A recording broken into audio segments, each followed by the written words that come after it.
নমস্কার বন্ধুরা, আমি কৃষ্ণভাই কিচেনে আপনাদের সবাইকে স্বাগত জানাই। আজকে আবার হাজির হলাম একটা নতুন রেসিপি নিয়ে, ভেন্ডি আলুর রেসিপি।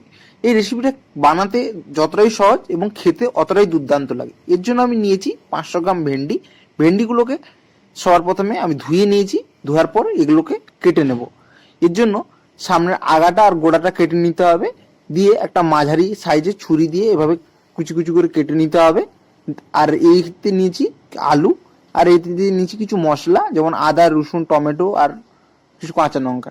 এরপর গ্যাসেতে আগুন ধরিয়ে কড়াইটা বসিয়ে নিলাম। কড়াইটা গরম হলে দেবো সরিষার তেল।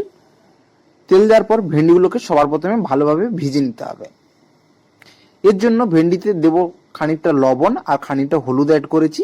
এরপর চামচ দিয়ে এভাবে নাড়াচাড়া করতে হবে, কিন্তু অনবরত নাড়াচাড়া করতে হবে, নিচে না হলে ভেন্ডিগুলো লেগে যেতে পারে আর ভেন্ডিগুলো তাড়াতাড়ি কালো হয়ে যাবে। এরপর ভেন্ডিগুলো আমার পুরোপুরি ভাজা হয়ে গেছে। তো এগুলো ভেজতে টাইম লেগেছে 2 থেকে 3 মিনিট মতো। এরপর আমি একটা পাত্রের মধ্যে এগুলো বের করে নিচ্ছি। এরপর ওই কড়াই দেবো খানিকটা সরিষার তেল আর দেবো খানিকটা জিরে। এরপর আগে থেকে কুচিয়ে রাখা পেঁয়াজ দিয়ে দেবো। পেঁয়াজটাকে হালকা লাল বাদামি করে ভেজে নিতে হবে। এরপর এর মধ্যে অ্যাড করব আদা আর রসুন বাটা। এই মশলাটাকে ভালোভাবে একটু ভেজে নিতে হবে। এগুলো ভাজা হয়ে গেলে এতে অ্যাড করব কাঁচা লঙ্কা আর দেব কুচিয়ে রাখা টমেটো। এই সমস্ত মশলাগুলোকে ভালোভাবে একটু ভেজে নিতে হবে। এরপর এতে আমি আগে থেকে কেটে রাখা আলু অ্যাড করেছি। আলুতে দেব সামান্য পরিমাণ লবণ, সামান্য পরিমাণ হলুদ আর সামান্য পরিমাণ লঙ্কা গুঁড়ো আর সামান্য পরিমাণ জিরে ধনে গুঁড়ো, আর দেব খানিকটা পরিমাণ জল।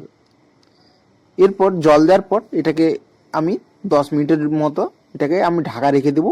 এতে আমার আলুটা প্রায় পুরোপুরি সিদ্ধ হয়ে যাবে। দেখুন 10 মিনিট পরে ফিরে এলাম। দেখুন আমার প্রায় 10 মিনিট হয়ে গেছে। আর এবার চেক করে নেব আলুগুলো সিদ্ধ হয়েছে কিনা। দেখুন আলুগুলো পুরোপুরি প্রায় সিদ্ধ হয়ে গেছে।